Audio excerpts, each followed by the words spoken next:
Hey guys, hopefully everyone is doing well. Today's target is to solve question number 7. The chapter which we are related with is depreciation. आज का question जो है actually ये हम पहले भी कर चुके हुए हैं. आप सोचोगे कि it's question number 7 how we have done it before, लेकिन जब आप इसका थीम समझोगे तो we have done it.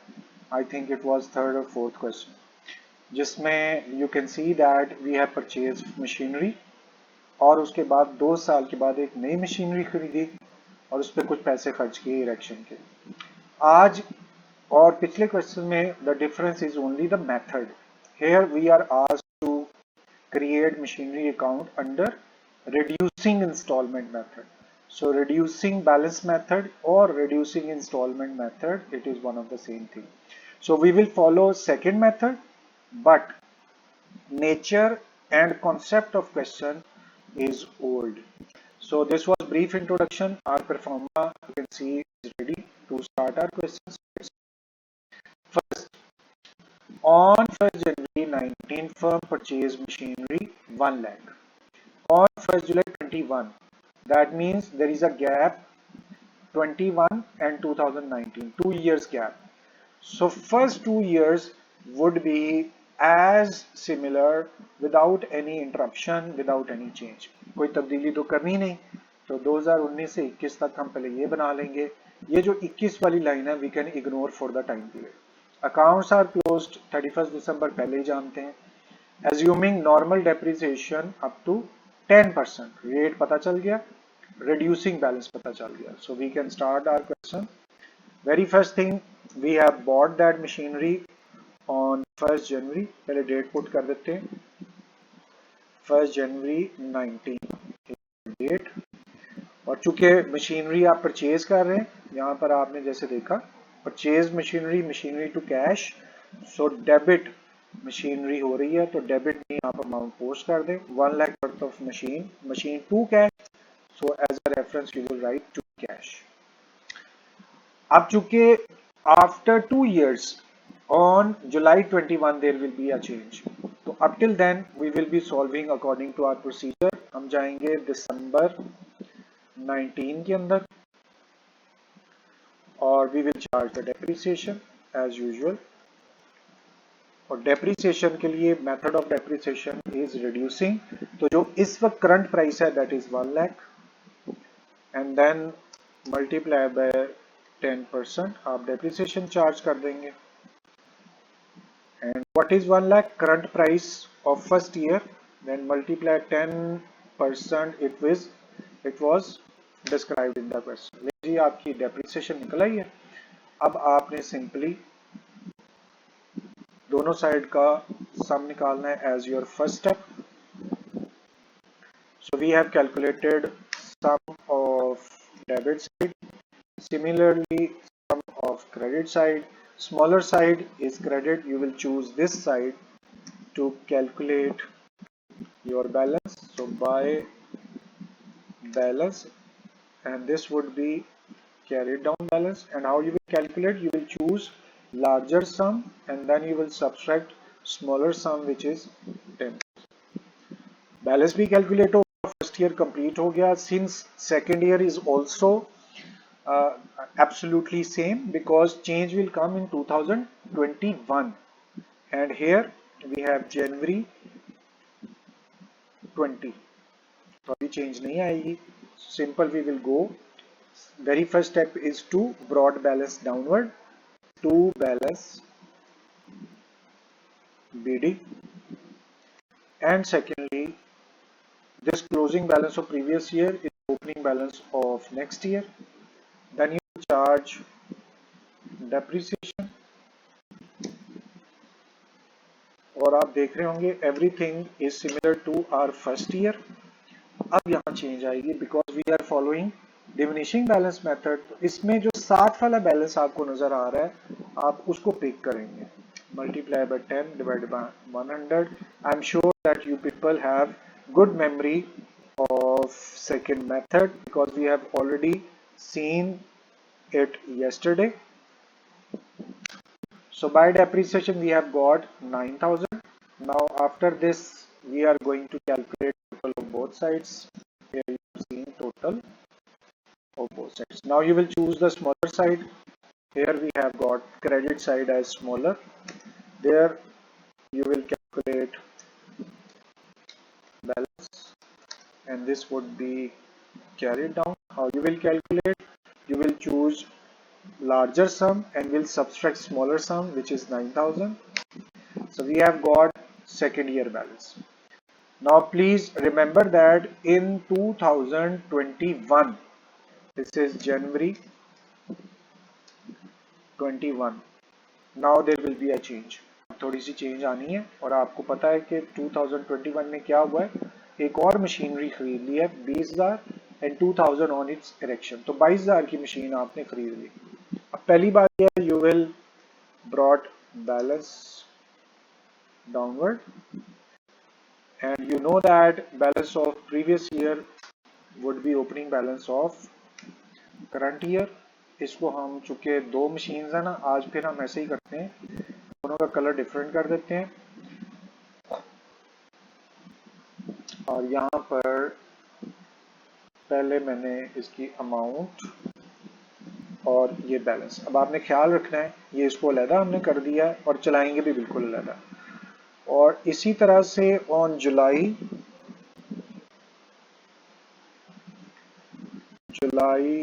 21 there is a change. We have bought additional machinery. Here you can see additional machinery is bought. Entry would be same machinery to cash. So you may write to cash. Value of this machine was 20,000, but you know that you have spent on erection. So installation, erection, manufacture, construction, purchase or addition, entry would be same. There will not be any change. Machinery to cash. चाहे वो expenses हैं लेकिन उनकी entry में कोई चीज change नहीं आएगी. अब 2,000 उसके ऊपर खर्च किए, ये यहाँ पे लिखा हुआ है. तो आपके पास अब दो एसेट्स हो गए, एक 81,000 दैट इज ओल्ड एसेट और एक 22,000 that is your new asset. अब ध्यान रखिएगा दोनों एसेट्स को सेपरेटली करना है. Over here you are required to charge your depreciation. It is 21. Very first step, depreciation. Now please note it down. We are following two different assets, so two different depreciations would be calculated. Over here we will see the first asset which was old. जो पुराना asset है ना उसको पहले pick करें. 81,000 was the price and multiply by 10 divided by 100. This is first depreciation and that would be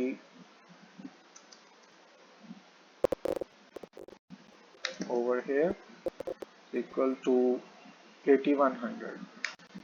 इसको भी हम रेट कर देते हैं ताकि हमारा जो डिफरेंस है वो कायम रहे कि हमने पुराने एसेट की डेप्रिसिएशन अलहदा निकालनी है और नए एसेट की डेप्रिसिएशन अलहदा.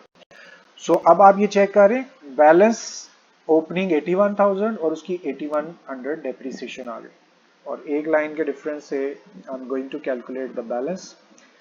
या ऐसे करते हैं, एक लाइन हम और इंक्रीज कर लेते हैं ताकि ये मिक्सअप ना हो दोनों.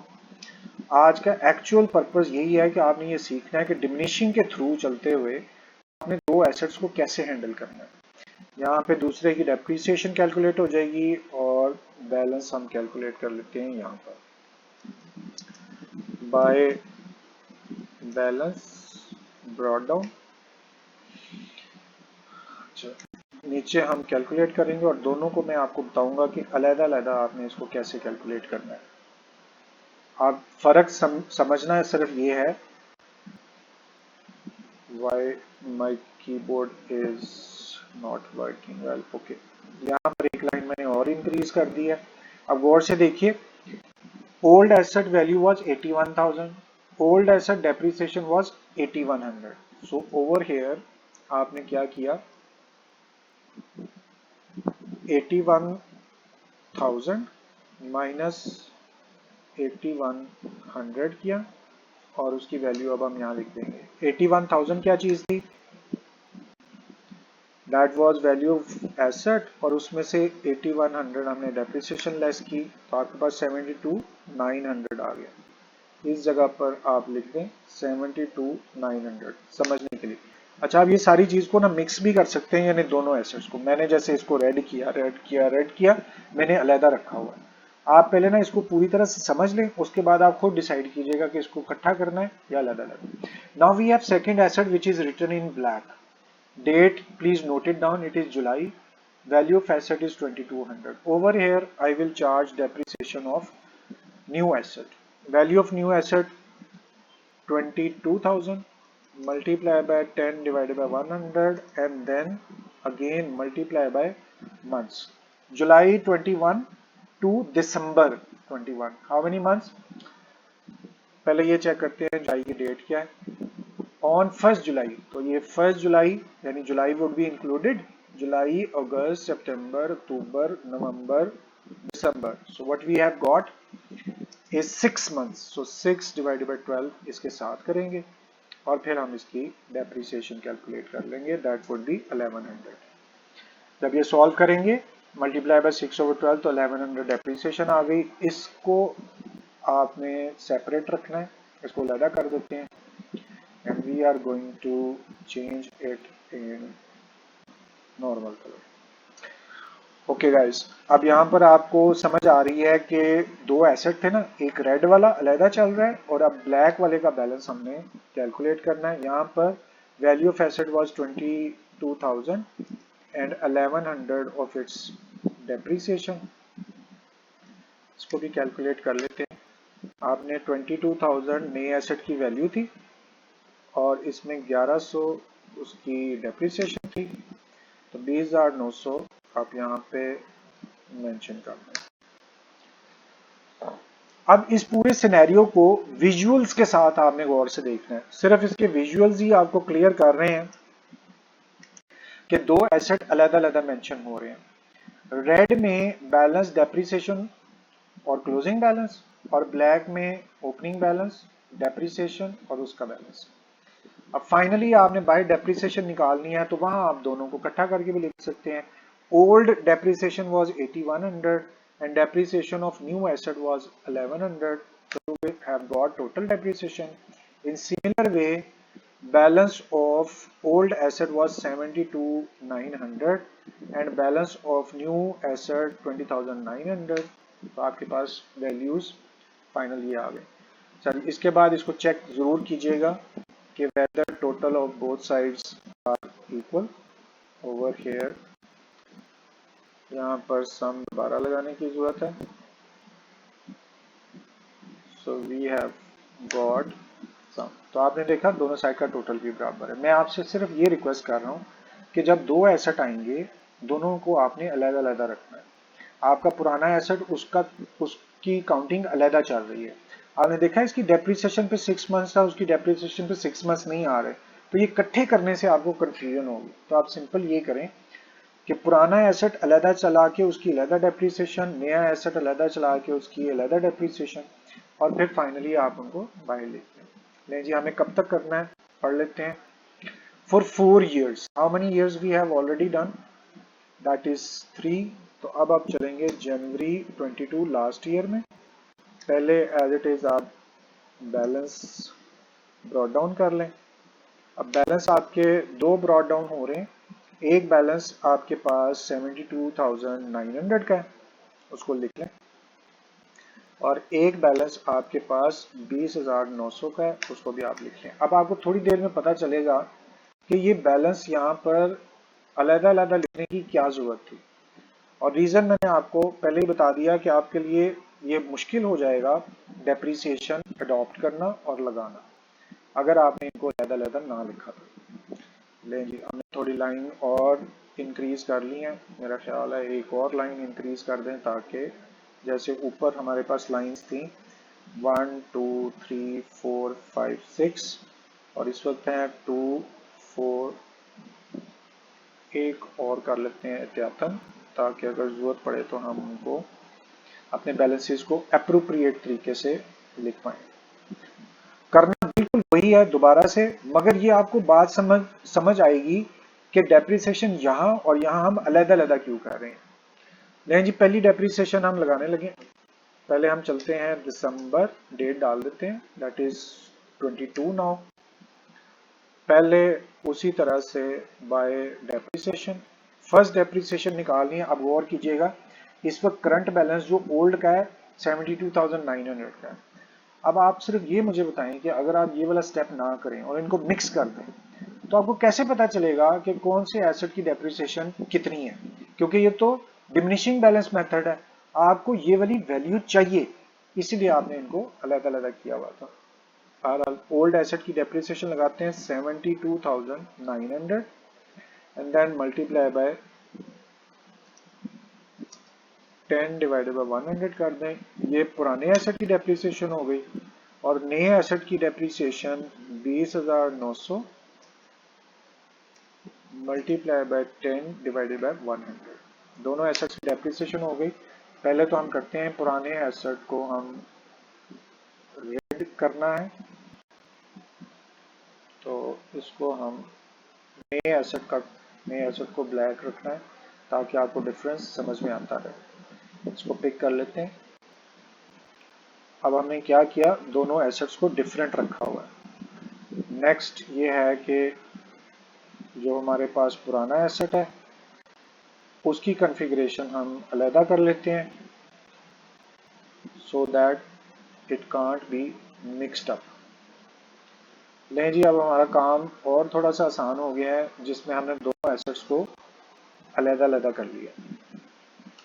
अब पहली बात यह है कि आपके पास ये पुराना एसेट था, उसकी वैल्यू हमारे सामने लिखी हुई है। इसकी डेप्रिसिएशन 7290 आ गई। 10% जब आप लेंगे आपको अंदाजा हो जाएगा, और इसकी 2090 आ गई। इसके साथ ही आप चाहें तो बाय डेप्रिसिएशन टोटल लिख दें। 7290 एक की है और 2090 दूसरे की डेप्रिसिएशन आ गई। और अब आपका काम बनता है, you are going to calculate balances. इस बैलेंस के अंदर पहले आप ओल्ड एसेट जो 72,900 वाला था उसका बैलेंस निकाल लेंगे। Value of that asset was 72,900 and then you will subtract, इसकी डेप्रिसिएशन कितनी थी 7290। इसको कैलकुलेट भी कर लेते हैं। 72900 was value of asset and 7290 was depreciation. 65610 इधर आप लिख देते हैं 65610। और अब दूसरे जो नया एसेट है उसका बैलेंस निकाल लेते हैं। वैल्यू थी 20,900 एंड डेप्रिसिएशन वाज 2090। इसकी भी कैलकुलेशन की जरूरत है, तो नीचे हम कैलकुलेट कर लेते हैं। 20,900 माइनस इट्स डेप्रिसिएशन, तो आ गई 18,810। इसको यहाँ नोट कर लें 18810। ऑलराइट, अब आपको लास्ट स्टेप ये करना है। आपके पास 65,610 फर्स्ट एसेट और सेकंड एसेट है 18810। और यहाँ पर आप आंसर चेक करें, लास्ट में 84420 और हमारे पास आंसर क्या है 84420। So guys, in this way you have completed. मैं कुछ देर के लिए ना ये दोनों स्क्रीन्स आपके सामने रखता हूँ, आपने बस अपना माइंड क्रिएट करना है। दिस वाज दिसंबर 9, 2022। देखें प्लीज गौर से देखें, ये दो एसेट थे अलग अलग। You have an old asset and new asset. You will charge depreciation upon old assets separately. So here you have got separate depreciation. यहाँ पर जो नया एसेट था उसकी डेप्रिसिएशन आपने सेपरेट चार्ज कर दी और सेपरेटली उनके बैलेंसेस को भी निकाल लिए। अच्छा, मैं यहाँ ना आपकी एक हेल्प करता हूँ। अगर आपको ये फिनोमेना समझ में आ गया हुआ है तो आप इनको इकट्ठा भी कर सकते हैं। लेट्स से आप यहाँ पे लिखते हैं 93800, यही वाला बैलेंस। अब क्वेश्चन यहाँ पे एंड हो गया हुआ है, ओके, सिर्फ समझाने के लिए लिख रहा हूँ। उसके बाद आप क्या करें, यहाँ पर इसकी डेप्रिसिएशन चार्ज कर दें और total asset value is 93800 multiply by 10 divided by 100 कर दें। वो आपके पास आ जाएगी 9380 और सिर्फ इसका बैलेंस आप कैलकुलेट कर लें। और बैलेंस कैसे कैलकुलेट करना है, आपके एसेट की वैल्यू है 93800 और उसकी डेप्रिसिएशन आपने यहाँ कैलकुलेट की है 9380। इसको सब्सट्रैक्ट करके आपने बैलेंस निकाल लेना है जी। चूंकि अब इस दफा एक ही डेप्रिसिएशन थी तो आप डायरेक्ट लिख दें 9380। अब वैसे जैसे आप बैलेंस कैलकुलेट करते हैं, पहले आपने दोनों साइड्स का टोटल कर लेना। इसका टोटल जाहिर है वही आएगा 93800 और जो इधर का है वो भी एक ही अमाउंट है तो आप यहाँ लिख दें। अब बैलेंस निकालने के लिए you will subtract smaller amount from the larger amount 93800 और सब्सट्रैक्ट करना है 9380। तो आपके पास बैलेंस देखिए वही आ गया 84420। अच्छा, अब आप चाहें तो इनको मिक्स कर सकते हैं। इधर क्यों नहीं मिक्स किया फिर हमने, उसकी रीजन ये थी कि ये दोनों एसेट अलग अलग डेट के थे। एक पर किसी और तरीके से डेप्रिसिएशन लगनी थी, दूसरे पर किसी और तरीके से डेप्रिसिएशन लगनी थी, तो आपने दोनों को अलग-अलग कर लिया। यहां हम इकट्ठा क्यों कर रहे हैं, पहले मैं आपको एक दफा फिर बता दूं, क्वेश्चन ऊपर खत्म हो गया हुआ है। मैं यहाँ सिर्फ समझाने के लिए आपको बताया कि इनको मिक्स भी किया जा सकता है। मैं इसको कर ही बिल्कुल अलग देता हूँ। ओके, अब ये जो मैंने शेड एरिया क्रिएट कर दिया ना, ये आप चाहें तो ये वाला मेथड अडॉप्ट कर लें, आप चाहें तो फिर ये वाला मेथड अडॉप्ट कर लें। लेकिन इसमें क्या आसानी है कि आपने दो एसेट जब रखे हुए थे तो दोनों को you were charging depreciation separately and you were charging your balance, you are calculating your balance separately. और if you are just mentally prepared to mix them, you can charge depreciation upon both asset in single line। ये भी कर सकते हैं और ये भी कर सकते हैं, तो अब आपकी चॉइस है, आप जो सा भी मेथड इसमें अडॉप्ट कर लें। अगर आप याद रखिएगा, जब एसेट खरीदा हो और डेट से लैदा हो तो इकट्ठे नहीं हो सकती उनकी depreciation, you will have to charge them separately. Question सिर्फ यहाँ तक है, आपने यहाँ से कंप्लीट कर लेना। और रिक्वेस्ट यही है आपसे एज यूजुअल, इस क्वेश्चन को खुद सॉल्व करें, अच्छी तरह समझें। कोई मसला हो तो मुझे ज़रूर बताइएगा। I will surely be trying my best to answer your question quickly. So thank you very much for your time. It's time to say goodbye. Allah Hafiz.